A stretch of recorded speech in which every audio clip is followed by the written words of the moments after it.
So, my dad now have to make a choice, me or his new family.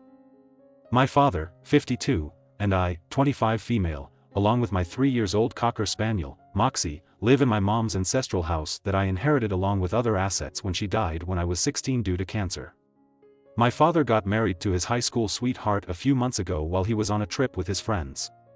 Apparently they've been in contact for almost 2 years now. I was shocked, but it is life, and if he's happy then I am okay with it. They moved in a week after the small wedding that I wasn't even invited to, since I had no idea that they were even dating or that he was dating.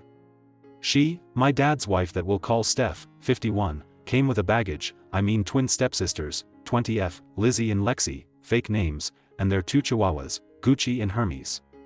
They go to the state college nearby and thought that it would save them money if they live here instead of paying rent, etc.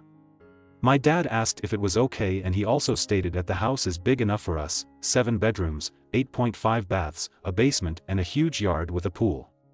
To make my dad happy I said yes. Big mistake. First issue was the argument of me moving to a smaller room, since my room has the second biggest closest out of all the rooms in the house. She needed it to store all her luxury bags and clothes, etc. I said no. I told her it's been my room since I can remember and she's not making me move when it's my house. My dad compromised with her that he'll give his side of the closet to her, while his things are in the other room. Second issue, the twins have this habit of barging into people's room without knocking, and that includes my office, currently working from home due to COVID.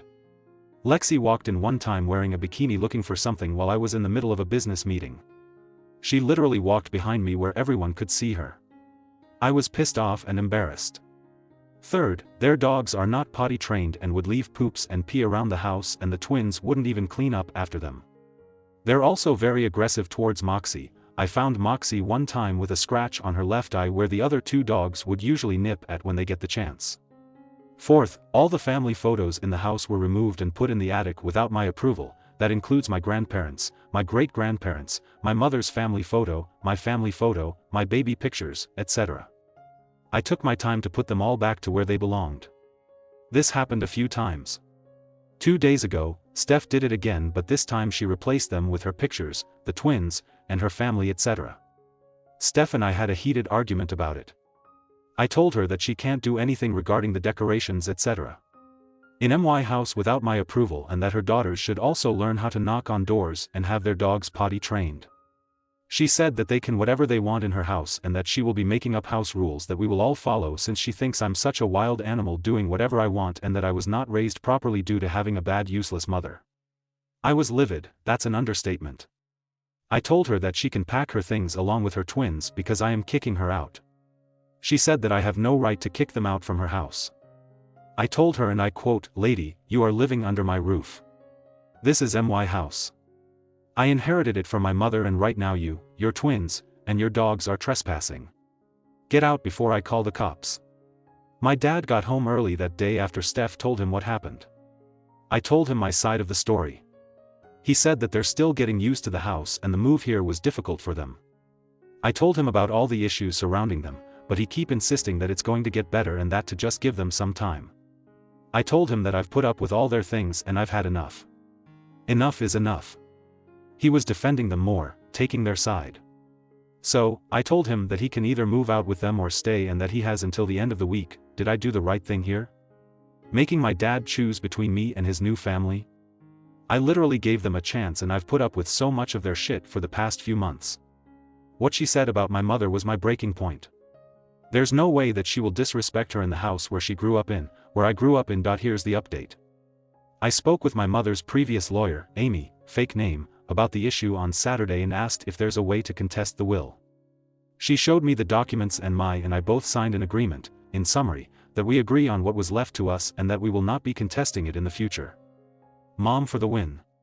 She also advised to give them at least 30 days to find a place and move out to avoid any legal troubles, etc. So, inheritance issue is solved. Saturday night, I was supposed to have dinner with just my dad. Apparently a private discussion between father and daughter is a whole family affair. Steph and twins were there. To make it quick and to end the misery, I stated that I spoke with Amy regarding the house and other legal issues. I also added that they have 30 days to find a place and move out. Steph tried to object, but Dad shut her down by saying that we can fix the issue and that we can all go to family therapy and that we just need time to get to know each other. Cue my eyes rolling. I informed him that it's been months since they moved in and not once did they try to be family unless they need something. I put my foot down. Enough is enough. So, I asked him if he's going with them or staying so I'll know which items he'll be taking.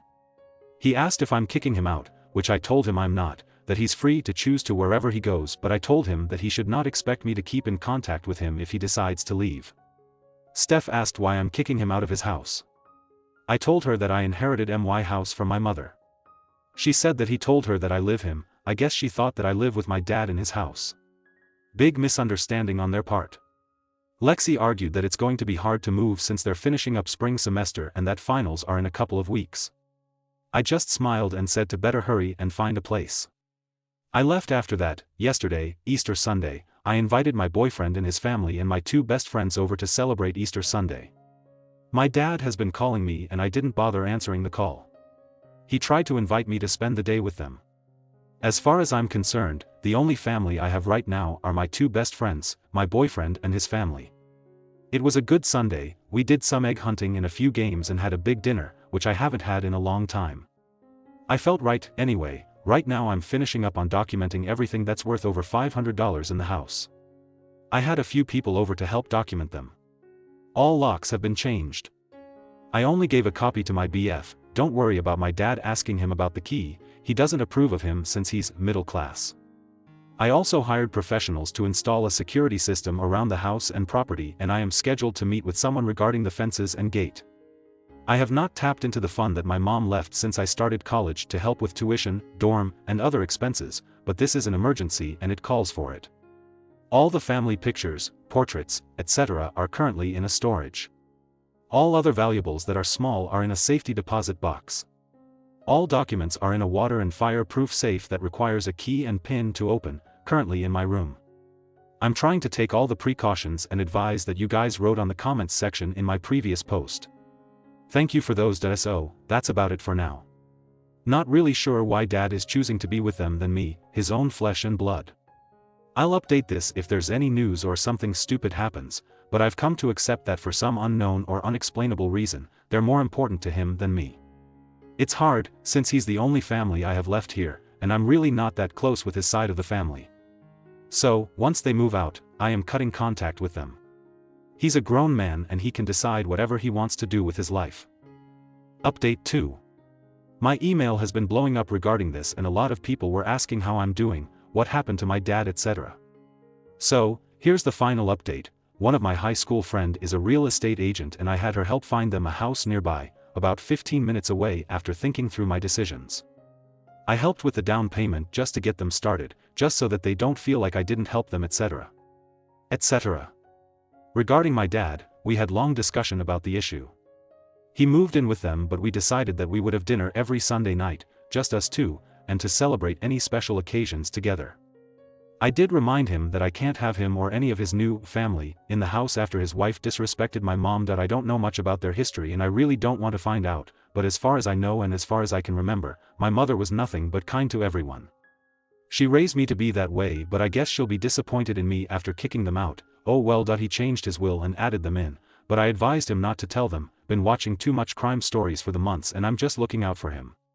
He did say he was proud of my decisions and that I've grown up well and strong and that my mom would be proud of me and what I have accomplished in life so far, after that whole ordeal and after making sure that the house is secure, etc. I went on a vacation with my BF, well now fiancé, to unwind and relax.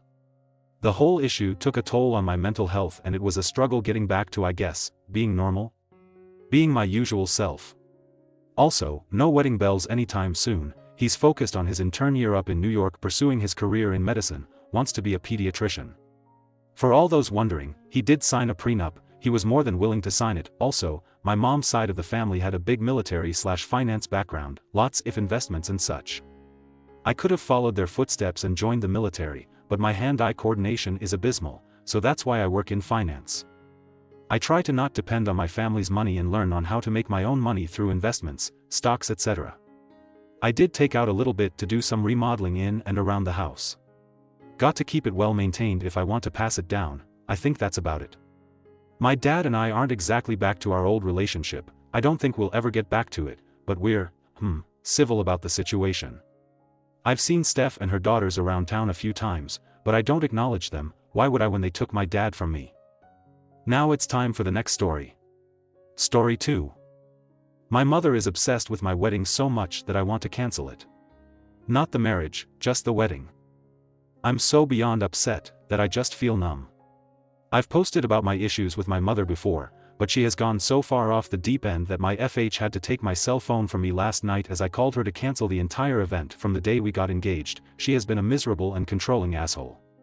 I knew better than to accept her offer to pay, and yet, I took it. I should have known when we brought over champagne to celebrate our engagement since we got engaged on a family vacation and she locked herself in her room instead of celebrating with us, that something was amiss. Part of the issue is that when my grandmother died, she left a considerable sum of money to my mom. Now, my father has always worked, and she was a stay-at-home mother, which is totally great. However, his money has always been their money, but when my mom got this inheritance, it was her money. This is relevant considering my father has been completely excluded from the wedding process. Every time he tries to interject an opinion, she responds with, "Well, you're not paying." She does the same thing to me. Bridesmaids' dresses. I posted about this before. She wouldn't accept my choice of black as a color and fought about it for 2 months, including asking me to leave at Thanksgiving because I would not acquiesce. Our wedding coordinator, whom I adore. We paid $900 for a base package that includes day of coordination and some contract reviews and a site visit with some other things thrown in. My mom has taken that to mean that my coordinator sets up the day before the wedding, tears down everything after the wedding, and coordinates all vendors on top of that. Our coordinator also offered her a contact who does freelance flowers to help my mom with her ideas. My mother has since refused to hire her because she didn't respond to emails fast enough, which means that my mom sent her emails, and she didn't get back to her the same day because this girl works full-time at another job and does flowers on the side. My mother has been so nasty to the coordinator about this contact that our coordinator emailed me this morning and asked if I wanted the deposit we paid back because she feels so disrespected by the way my mother speaks to her flowers.